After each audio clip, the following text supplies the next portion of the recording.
have always felt unloved, unseen, unheard, and like no one understands you. You have never felt loved as a child, or maybe the relationship with your parents is not that great. They are emotionally unavailable, and you don't have any other close relationships, close friendships as well.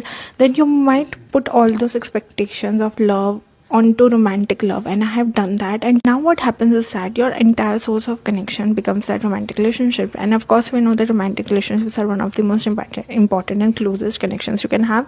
But when you give something so much importance, you would be so afraid of losing it, and you would just feel like tolerating anything in the name of having that connection, because you feel like you don't have any other connection.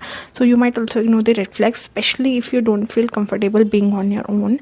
And B, what happens is when you have all this expectation from one person, no matter how hard the person tries, of course a partner is supposed to be safe space for you, but a person cannot handle all this burden or all these expectations. And I have done in the past where I've just become so dependent on that romantic relationship that I have just expected so much from this person, because somehow I was trying to compensate for all the lack of love in my childhood and expecting from this person. And of course the right person will always make you feel like you are being seen, heard, appreciated, loved.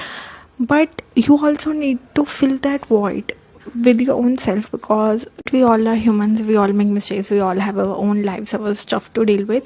And in the end of the day, if you don't fill your own cup and expect the other person to compensate all of that lack of love, compensate for all of that lack of love, then it's not possible. It's like being totally dependent on them, and this took me a really long time to understand.